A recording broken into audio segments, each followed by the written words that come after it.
Nous aimons les animaux, nous aimons les aider. Mais eux, peuvent-ils le faire en retour?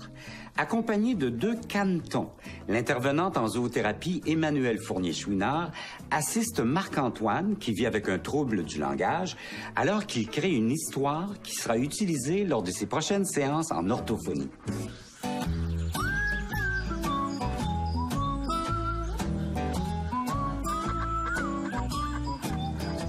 Bonjour Marc-Antoine, bonjour Diane, vous allez bien? Oui, aussi. Oui, vous pouvez venir, les canetons nous attendent. Le cadre d'intervention dans lequel on se situe avec Marc-Antoine et les canetons, c'est un cadre dit losange. Moi, je travaille en collaboration avec une orthophoniste qui suit Marc-Antoine au quotidien. Et moi, je viens ajouter la dimension animale à ce plan de traitement.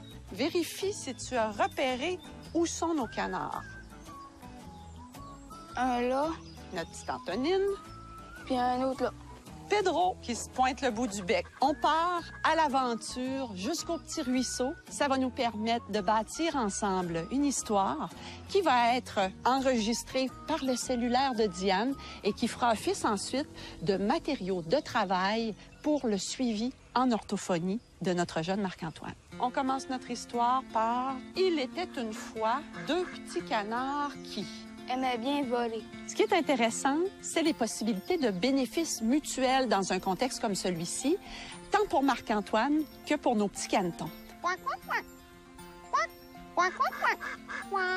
Pour Marc-Antoine, c'est vraiment d'aller puiser dans les enjeux motivationnels, parce que faire un traitement en orthophonie, c'est pas toujours si intéressant.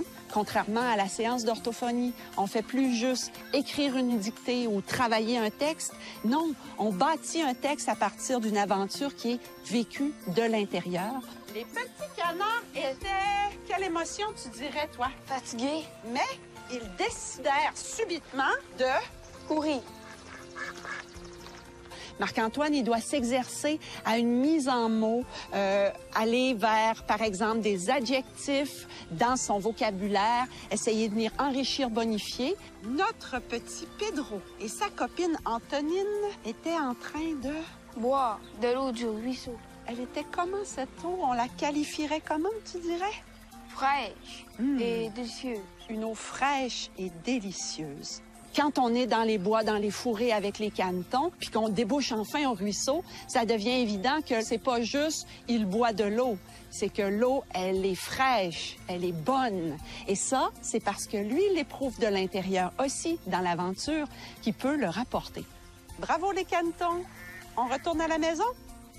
Marc-Antoine repart avec son aventure de caneton dans le dictaphone, le cellulaire de sa maman. Il va pouvoir travailler ça avec son orthophoniste. Et pour ma part, j'attendrai le coup de fil de celle-ci pour continuer notre collaboration. Les voilà!